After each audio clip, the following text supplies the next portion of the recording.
Well, the top of the morning to you, and boy, oh boy, am I excited for you guys today. As I always talk to you about the mindsets and the motivation, the methodologies of success, I'm actually going to introduce you to the man today to help me even cultivate that phrase. He is Mamie Brown's baby boy. Yeah, Mamie Brown's baby boy. And he has been a mentor and a friend and an inspiration to me for over 2 decades. He is a great man with, in a world starving for wisdom, he's got it in abundance. And so, Mr. Les Brown, it is an honor to have you here today, my friend. Bless you. It's great to be here. It's always a treat when great people meet. Well, we're going to have a great time. And, you know, there's many people who have heard your voice who don't know who you are, but somebody's passed them on a YouTube clip that's gone to 20 million people, and there's this fabulous voice that motivates and inspires underneath, and it's showed up in TV shows and so on and so forth. And you know, it's in a movie now called 1517. Wow. Yeah, Paris. 1517 Paris. Oh, yeah, right. The young man who was on the train, one of them was listening to me, and he said when he heard me speak, it gave him the courage to confront the terrorists. So wow. They play it in the movie. Wow, that's the new Clint Eastwood movie, and that's awesome stuff. And you show up all over the place. Yes. And so there's also many people like myself have been following you for years and years and years, have listened to your recordings and read your books, and the first family of motivation. That's what the Brown family have been for many, many years. Les, it's a great honor to have you here today. Thank you so much. Let's do this. Let's give, for those who are kind of new, I always think it's good to presume that. Let's give them the Reader's Digest version of the Les Brown story. Well, first of all, I want to thank you very much. And I was just thinking as you were talking and reflecting in my years in the industry, this is the first time that I've had a conversation with someone like you. And what I mean by that you have been a messenger of teaching people methods and techniques and how they can begin to reinvent themselves and build their business. But you are the message, that you are the example. And so I identify with you because you've been there.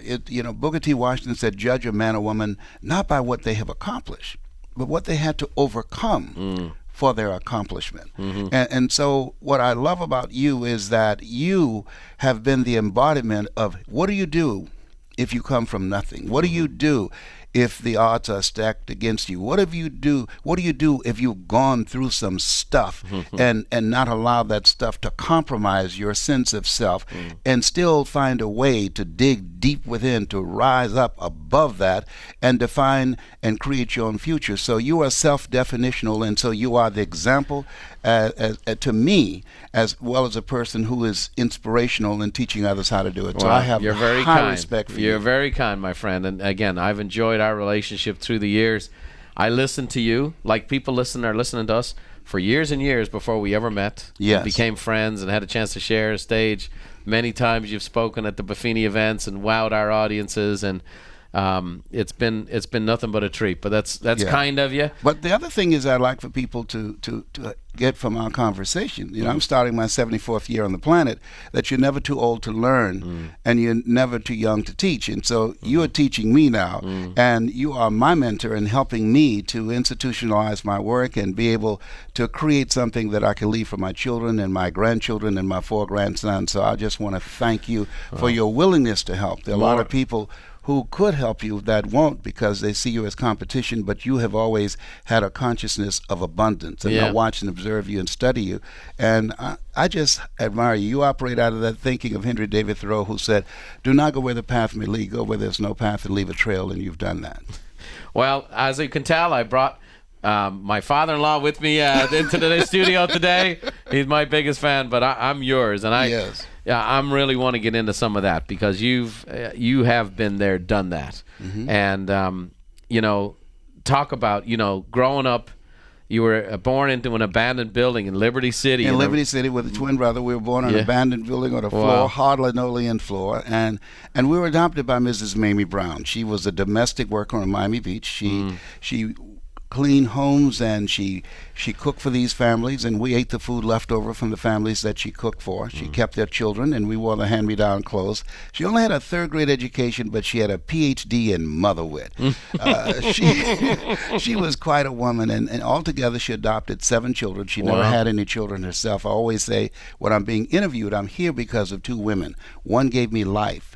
The other one gave me love. God took me out of my biological mother's womb and placed me in the heart of my adopted mother. And she has been my hero even now and has really inspired me to do the things that I've done. And you've done quite a bit. Now, you were developmentally disabled is what I remember. In the 5th grade, they labeled me educable mentally retarded. They put me back from the 5th grade to the 4th grade.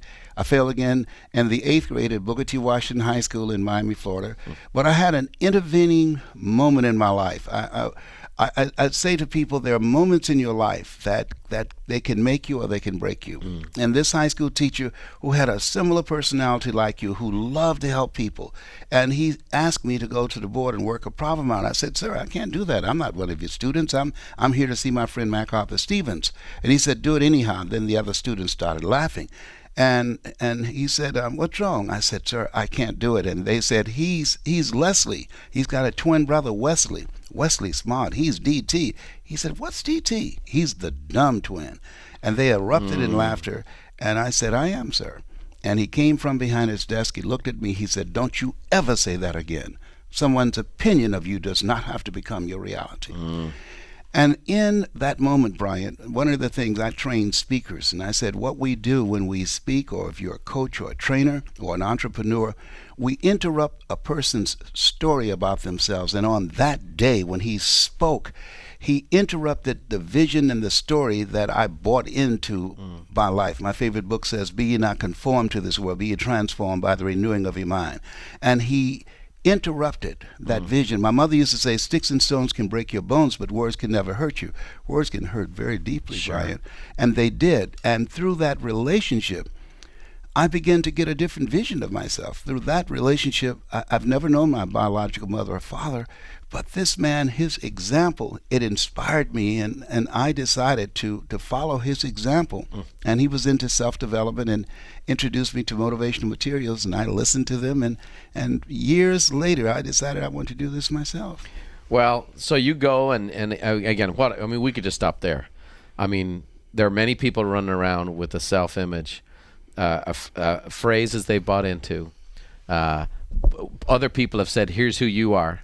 You were, by a group of people, the dumb twin, and there was evidence to back it up. Yes, because you struggled in school, but then you met someone who spoke into your life, who believed in you, who modeled what you were looking for. They've been there, done that. Yes, and the next thing you became interested in personal growth and development.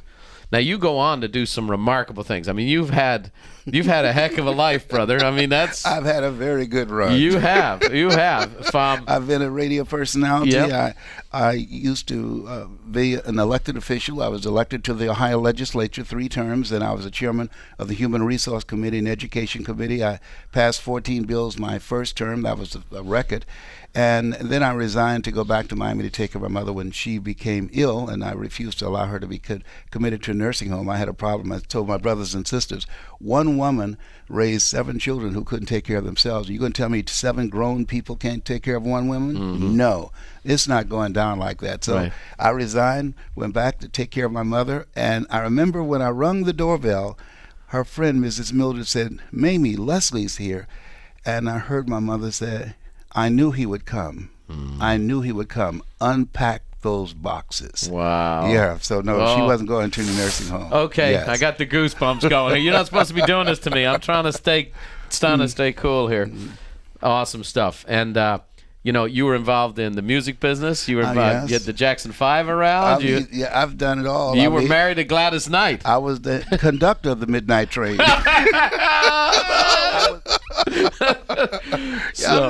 I've done a lot of things. Yeah. I had a talk show, was nationally syndicated talk show by King World, highest rated, fastest canceled talk show in the history of television. Well, at least I had one. Yeah. Whatever.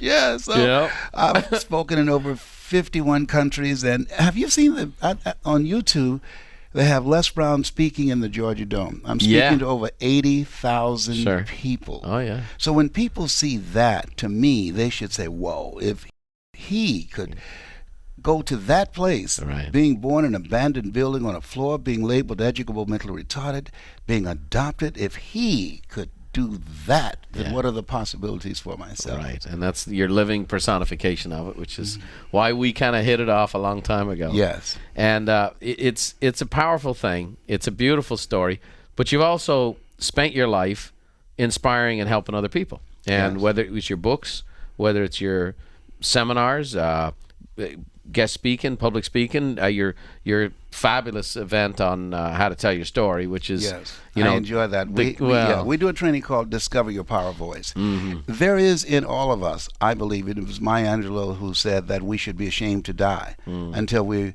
that there's nothing as powerful as an untold story buried in your soul. Don't take that story to your grave with you, because there are some people that can learn from that story, from your example, from the things that you've done. And this is what you've done. You literally coming out of the things that you have experienced and how you came to a country that you did not know the culture, you did not have the relationships, and you using the work ethic that you learned from your grandfather. And one of the things I got from you, would you put your name on that, that statement there, that living from a place of integrity, that deciding to hold yourself to a higher standard, that to me is what it takes to become an entrepreneur, to begin an immigrant, because you've said to yourself, I've got to make this happen no matter what. You bet. And average is not an option. Yes, sir. And whether you're black and in inner city, Liberty City, Miami, or poor and white and coming from the south side of Dublin,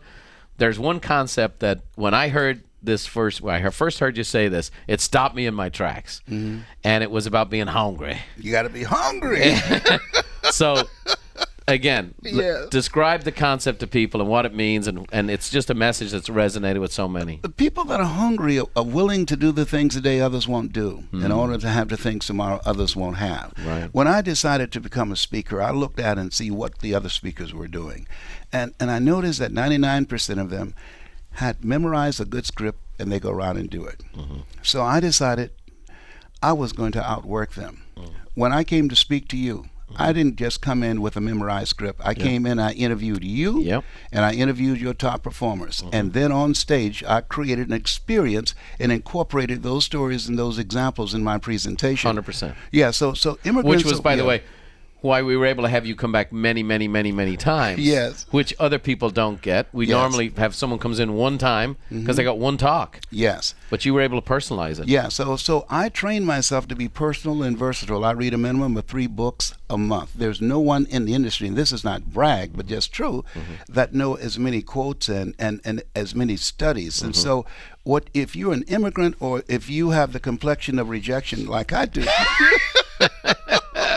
that being average is not an option. You have got to be extraordinary in order to be considered average. Yeah, right. Yes, and so you hold yourself to a higher standard. You're willing to go all out. You're willing to provide more service than you get paid for. You're willing for always looking for ways in which you can take your customers and not satisfy them or please them, but find ways to amaze them with the quality of the service that you provide. And here's the deal.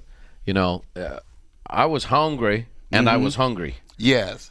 When I no longer became hungry, I'm still hungry. And that's what people have to truly embrace, because so many people, their drive is by the scent of their circumstances. Yes. Their back's against the wall, they get motivated, and as soon as they get to average, then they start to go into slow decline again until they get their back against the wall because they feel that adrenaline and so on and so forth.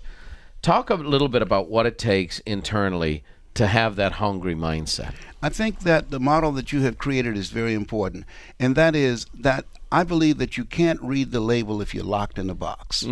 That's where your coaching program comes in. That it's very important to align yourself with someone who has experience and trained eyes and who can see what you can't see, and that brings some value to you and hold you accountable. Studies indicate that the average person, when they have accountability partners, that increased the possibility of them staying on course and staying hungry by 42%. Most people try and do it by themselves. Oh, yeah. You can't do it by yourself. You need to have what I call collaborative, achievement-driven, supported relationships that will hold you accountable. Mike Williams, he wrote the book called The Road to Your Best Stuff. The Road to Your Best Stuff. He also has an audio version of that. He's been my mentor for 48 years. He's a strategist. And so he saw this Les Brown before I saw this Les Brown. I had no idea that this Les Brown existed. And so I encourage people, part of being motivated is surrounding yourself what I call OQP, only quality people. Right. Only quality people. You have to look at your relationships and ask the question, what is this relationship doing to me? Because relationships, they're either toxic or they're negative. They either take you down or they will build you up. Right. And so and sometimes they can change.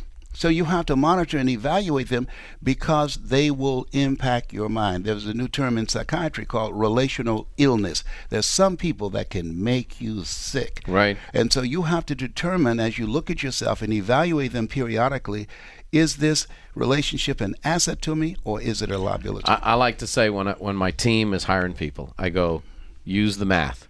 There's people who add.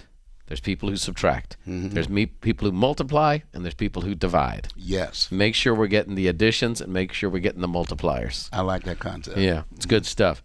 So the quote I quote of you, and I'll be honest, I have to admit, I do my very good Les Brown impersonation. So, but I go, do what is easy and your life will be hard. Yes. Yeah. But do what is hard and your life will be easy. I didn't do what I'm doing now for 14 years because I didn't believe, not having a college education, not ever working for a major corporation, that I would have the ability to develop the level of credibility that speakers bureaus or corporations would bring me in to hire me to train them how to do something I've never done. And Mike Williams, once again, he said to me, he said, Brownie, he said, don't focus on what you don't have. He said, focus on what you do have and strengthen that and develop strategic relationships and find a way that you can get into the game and be able to do what it is you want to do. He said, if you do what is easy, give yourself a pass, come up with excuses. I don't have the money. I don't have the resources.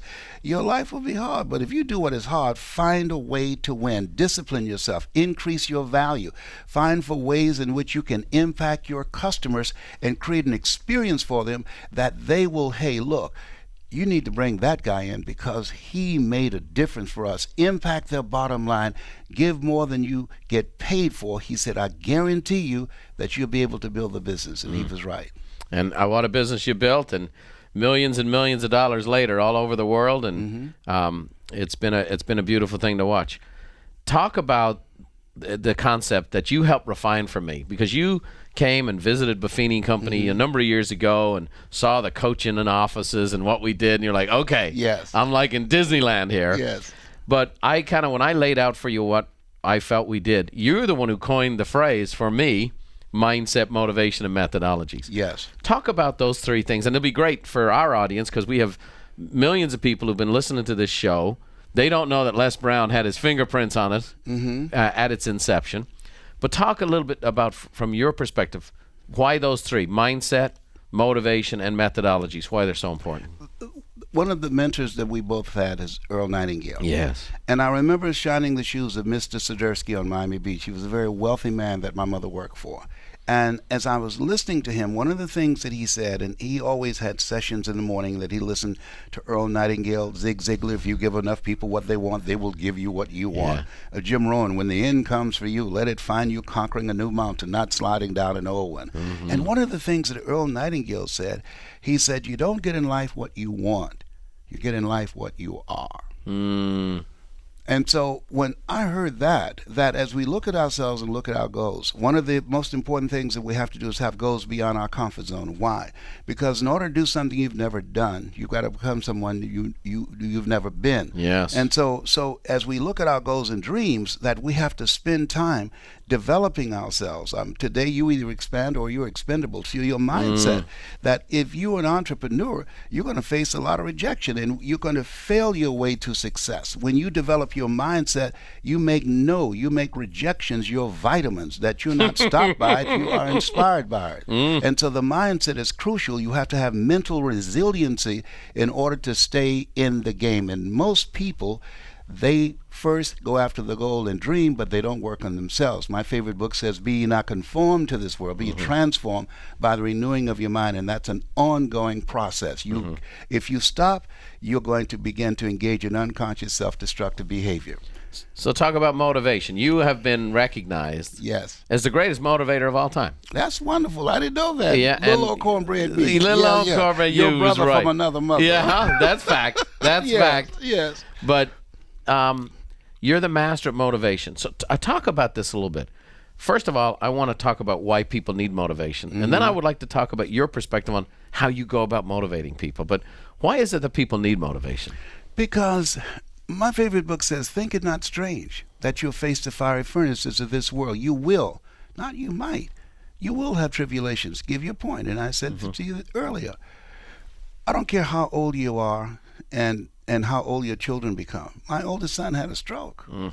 And while I'm motivating and encouraging people, and other things happened to me, but when my son had a stroke and my youngest son suffering from bipolar, that hit me below the belt. I'm a 21-year cancer conqueror, and I know how important your mindset is in not allowing things to get to you. You know, people say cancer feeds off sugar. Well, it thrives off stress, and I was stressed out of my mind, watching my son drop from 265 pounds down to 63 pounds and being fed with a tube in his stomach and being at death's door.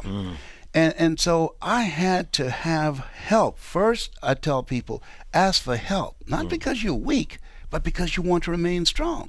And ask for help, and don't stop until you get it. I had people around me who said, listen, Les, he can get through this. You can make it. You can handle it, because I got hit below the belt, and it hurt me. And let me share with you what happened. For a year and a half, he could not eat. Could not swallow his own saliva. A doctor comes in and cancels the IG and said, look, get used to this, young man. You will never swallow again. You're going to have a cup of something you spit in, and yes, it's disgusting, but this is your new normal. And my son looked at two clinicians standing behind him, and they looked at each other, and they were startled. So when the doctor left the room and said, look, you are 53, those cells are dead. It's been a year and a half.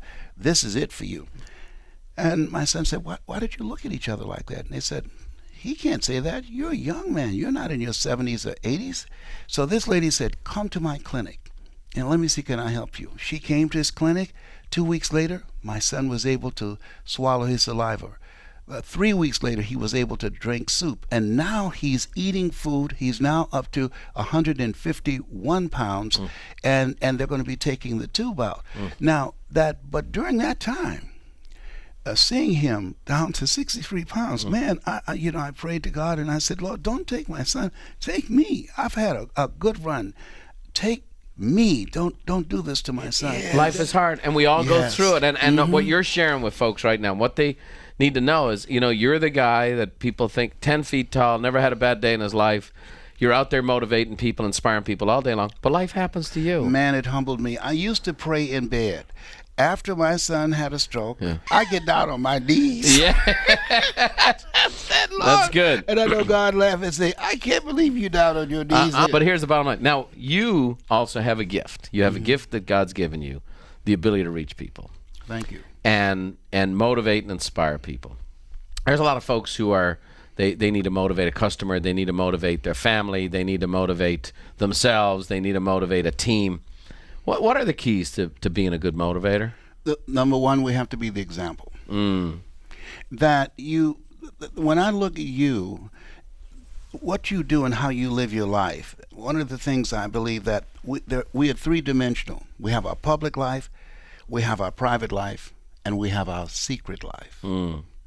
And the key to motivation is being congruent and being in alignment with our values and the vision that we have of ourselves, and the goals that we set for ourselves, and the people that we surround ourselves with. And so I have to be the message. You know, there's a saying, you know, practice what you preach. Now, I believe preach what you practice. Right. That's a whole different dynamic. And so people see that and be a good example rather than a good opinion giver. Well, I you know, like you, people come to me all the time. I get hundreds of letters every year. I want to be a speaker. I want to be a speaker. And I always respond to them and I go, you know, the same book that you quoted several times here, it says, don't be a teacher because you incur a stricter judgment. If you're going to stand on stage and promote a certain philosophy and application of it, if you don't live it, it will tear you up inside. Well, listen, when you have a doctor look at you and no one ever want to hear these three words, you have cancer. Those three words, most feared words in 7 different languages. When I was told that 21 years ago, my PSA, which stands for prostate-specific antigen, was 2,400. All right? And now, to me, PSA stands for positively staying alive. Yes, no doubt. That's now, right. What's a good number? So you're at 2,400. What's a good number for a PSA? 1 to 4. Wow. Yes, and it metastasized to 7 areas of my body. Now, that was good news, because 7 is my lucky number. I was born February the 17th. I'm one of 7 children. Yeah. Joshua marched around the walls of Jericho 7 times. Naaman dipped himself in the River Jordan 7 times. I tell you, 7 is my lucky number. My phone number is 702. My email is lesbrown77. Can you feel it, brother, up in here? So when they told me cancer had metastasized to 7 areas of my body, I knew that cancer was getting the hell beat out of it. So you were going to, instead of roll up into a ball, the doctor says go home and make your bed, you're dead. You embraced it, you fought it, and you threw everything at it. I read Norman Cousins' book, The Biology of Hope, Bruce Lifton, The Biology of Belief. I believe in eating live food. And you have to surround yourself with positive relationships. You have to have social support. If you do those things, plus herbs that I take, and I do a lot of research, and everything choice that I make, and the affirmations, I am a cancer conqueror, the things that I say to myself, and I visualize myself. I have old pictures that I look at when I did not have cancer, and I look at those, and I said, I'm there. That's me.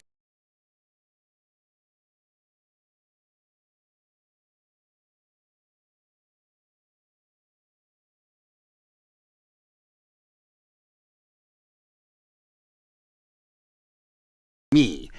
And to affirm these things, we are literally, through our spoken words, through our thoughts, we can change our gene expression and impact the way our immune system shows up and fight disease. So if we are living, to me, when somebody says you are incurable, first of all, I think the doctor should never tell someone they're terminally ill. What they should say is, my ability to help you has terminated. Now you need to explore some other options. To me, incurable means it can be cured from within. And so that's the strategy, the battle plan. And just recently, 2 months ago, Cleveland Clinic told Denise Dahmer, the nurse that was with me, I was experiencing excruciating pain flying back from London. And they said, look, we're going to give him palliative care. And she said, what do you mean? And I asked him later, I said, what does palliative care mean? She said, they said they're going to make you comfortable, but they're not going to treat the cancer because it's metastasized to your spine. I said, whoa. And at that moment, my son, I said, John Leslie, they told me they're going to make me comfortable. He said, no, Dad. He said, they want to make you comfortable, but you've now got to become combative. You taught me life is a fight for territory, and once you stop fighting for what you want, what you don't want will automatically take over. So talk about methodologies, because the bottom line is, you know, as we all know, there's plenty of people that go around the world pumping people up and firing people up, and then what do I go do? Yes. You know, if there's no methodologies, there's nothing happens. Yeah. Well, let me give some suggestions to people that are listening right now. I encourage everybody to go on YouTube, and this won't cost them anything, and download Les Brown speaking in the Georgia Dome. Sure. It's called "It's Not Over Till You Win." I encourage them to get the video that's called "It's Possible," and there's another one called "Getting Unstuck." And now, as they watch that, and there's another one called "Mindset," changing your mindset. As they listen to this over and over again for a minimum of 21 days, as you know, it goes past the conscious mind to the subconscious mind. Right. The next thing is organize a team of collaborative, achievement-driven, supportive relationships, people that will challenge you, people that can learn from you. I said to you when you were working with me and showing me what the different business models of methods and techniques that you've used successfully, things that I can apply in my business, and I said, I want to partner with you. I'd like for you to teach me how to do that. Well, most people won't because of ego and pride. Right. Ego, I call that edging God out. Pride cometh before a fall. Won't admit what they don't know. Yeah. I'm okay with that because I want to learn from you. I'm still growing. I'm like the lady who said, Lord, I ain't what I want to be, ain't what I'm going to be, but thank God I sure ain't what I was. Well, if you look on the back here, I have a brass plate that is from Michelangelo. And it was in his 70s, this sign hung in his study. And it's ancora imparo is how I've been Ancora imparo. And it's I'm still learning. I love that. I'm going to make that famous for you. Yeah, well, ancora imparo. So I have that every day. I have my grandfather up there. Yes. Can you put your name to it? Yes. All of these things. I'm going to give a speech on that. Trust me on that one. I will tell. What is your grandfather's name? Harry Buffini. Got it. Harry Buffini. Yes. Can you put your name to it? I like that. It works. And so we need mindset to know because we have to have our mind right. Motivation because life's hard. And methodologies, you got to do it. Faith without works is dead. Yes. I know lots of positive, motivated people who are broke. Yes. Because they have the mindset, they even have the motivation. But if you don't put the methodologies in place, opportunity comes. Not just the methodology. Most people are failing because they don't know that they don't know, and they think they know. And so what's key is coaching. Yep. Like I said, there's no reason to lose today in business when you have people like yourself who have a proven record of what you have done. Then I've got to be willing to come to you and say, listen, this is what I want to do. Can you help me get there? Yeah. Okay? And so that the people who are failing, the reason that franchises are more successful than entrepreneurs individually is because they have a system. There's no secret to success. There's a system to success. So while my gift is speaking and helping a person to tell their story and transform lives, your gift is that, and in addition to that, structure, systems, organizational thinking, and how to begin to take an idea and a concept and put it in a system and monetize it and get it out to the masses. Sure. So therefore, I shouldn't have to go over here and try and figure this out myself. I should be willing to come here as I have and say, hey, I need some help. Yeah. What can we do? What value can I bring to you? And what value can you bring to me? It's a beautiful thing. You think about it.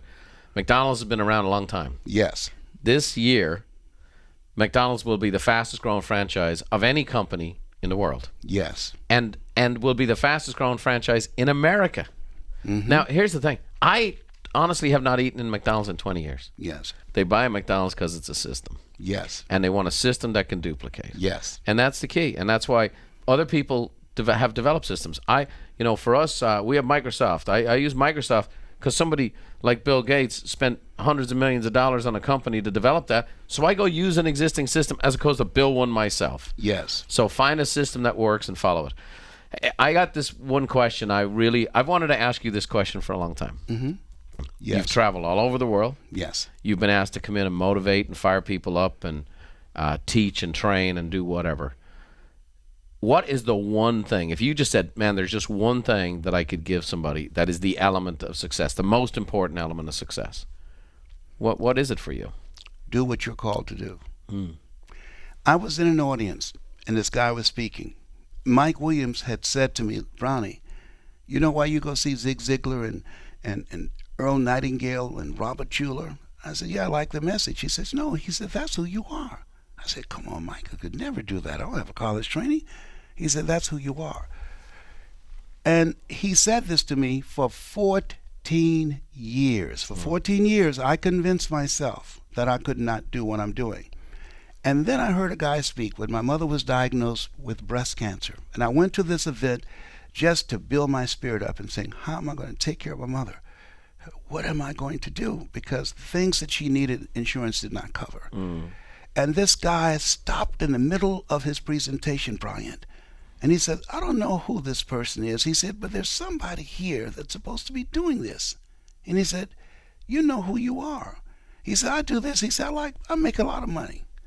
He said, but you love people, and you love this. He said, you ought to do this, but you've convinced yourself you can't do it. Then he went on his presentation, and I'm saying, oh, my God, this guy's talking to me. And then he stopped again. He said, look, I'm going to say this, and I'm through. He said, listen, whoever you are, he said, it's not what you don't have. It's what you think you need that would allow you to do what it is you want to do. And he says, don't let that stop you. You are enough. And he said, the reason I'm standing up here in your dream, holding a microphone, motivating people like you should, he said, I represent the thoughts you have rejected for yourself. Wow. When he said that, Brian, I started crying and getting emotional about that. Thinking about that, I got up, and at that time, you could make a phone call for a dime. And I called Mike Williams. I went to his payphone. I said, Mike, he said, yes. What's wrong, Brownie? I said, I'm not rejecting myself anymore. Do you hear me? He said, Brownie, calm down. I said, no, I'm not rejecting myself anymore. I said, I got a story. I got to speak it. I got to take care of my mama. Please help me. Talk to me, Brian. Please, Mike. Talk to me that I can do this. He said, you can. I've always believed it. I said, I'm ready, man. I'm ready. I said, come help me. I'm ready. I got to do it. I got to do it. And I'm saying, find something that's you. We were not, Brian, born to work for a living, but to live our making. And living our making will make our living. As I have a gift in speaking, and you have this gift too, but you have a gift in systems. You have a way in which you see things that other people can't see it like that, because you have trained eyes, and that's the way you see it. And so what you've done is you have aligned yourself with the purpose. It's been said the most important moment in our lives, the day we were born and the day we realize why we were born. When I spoke in Poland to over 30,000 people, I remember a guy coming to me afterwards, and he said, I don't know you. I never heard of you. He said, but today you spoke life to me, young man. You spoke life to me. And we both embraced and cried, because on that day, there are certain people, we have an energy signature. I've got an energy signature. There's some people that's going to hear both of us. But because of your energy signature, because of your personality, because of your experiences, and because of how they connect with you, that when you speak, that they are going to be impacted by you. When you something about you, there's a frequency in our voice.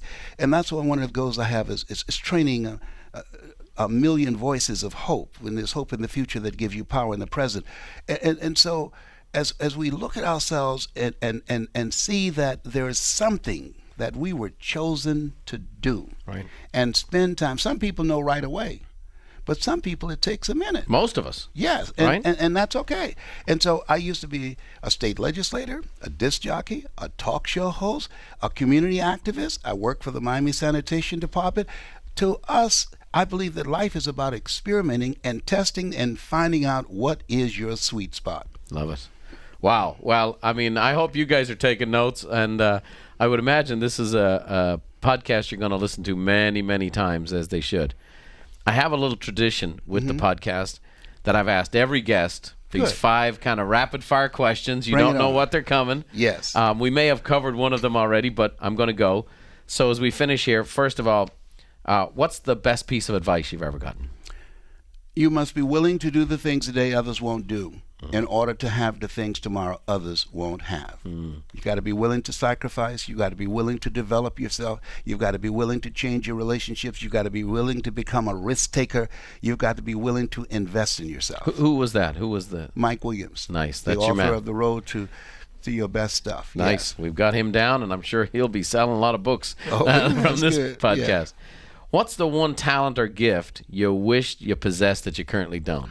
What you have. If I had your gift, I would be a billionaire. When I looked at you as when you were so organized, and I saw the little neat things on the little stickers. Well, I am systemized. I wish my wife calls it anal, but okay. It works out. It works does out. work out, Yep. yes. What book has been most instrumental in your life? The Bible. Yeah? Yes. Okay, now I'm not going to let you pass with that one. Okay, another Which book character? is, No. Yes. Which character in the Bible do you most identify with? I identify with Paul because he was relentless and unstoppable. I identified with Paul. Nice. Yes, I fought a good fight. Yes, sir. He was everywhere. What's your favorite song? I Did It My Way by Frank Sinatra. Wow. Yes, but I flipped it. I did it God's way. I thought